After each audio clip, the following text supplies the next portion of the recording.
Lighter জাহাজের ডেকে হঠাৎই ঝাঁকে ঝাঁকে উঠতে শুরু করল রূপালী ইলিশ।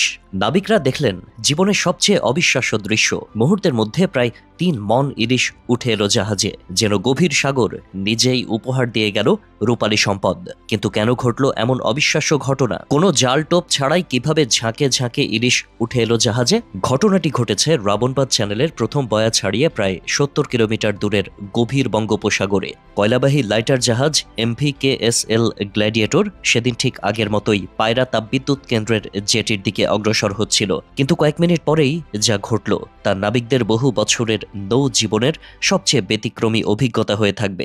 জাহাজের প্রকৌশলী রবিউল হোসেন ঘটনাটির প্রত্যক্ষদর্শী। তীরে ফিরে তিনি সাংবাদিকদের জানান, হঠাৎই জাহাজের দুই পাশ দিয়ে বিকট শব্দ তুলে ছুটতে শুরু করে ছোট ছোট ইলিশের বড় দল। সাগরের বুক চিরে তারা জাহাজের গায়ে ধাক্কা খেতে খেতে উঠে পড়তে থাকে ওপরে।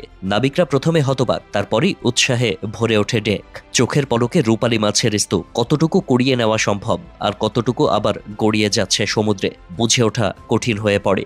রবিউল হোসেন তখনই মোবাইল ফোন তুলে 10 সেকেন্ডের একটি ভিডিও ধারণ করেন।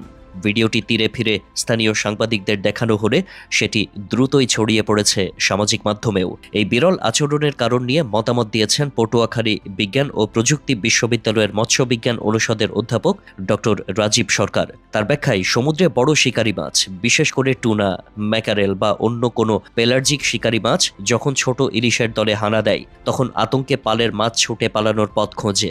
দিক হারিয়ে তারা কখনো কখনো গভীর সমুদ্র থেকে জাহাজের দিকে ছুটে আসে। গভীর সাগরের রহস্যময় এই ঘটনা শুধু বিস্ময়ই নয়, মৎস্য সম্পদের আচরণ, মাছের গমনাগমন ও সমুদ্রের ইকোসিস্টেম নিয়ে নতুন আলোচনার জন্ম দিয়েছে। প্রকৃতি যে কখন কোন মুহূর্তে মানুষের সামনে কি চমক রাখে, এই ঘটনাই যেন তার সবচেয়ে উজ্জ্বল উদাহরণ।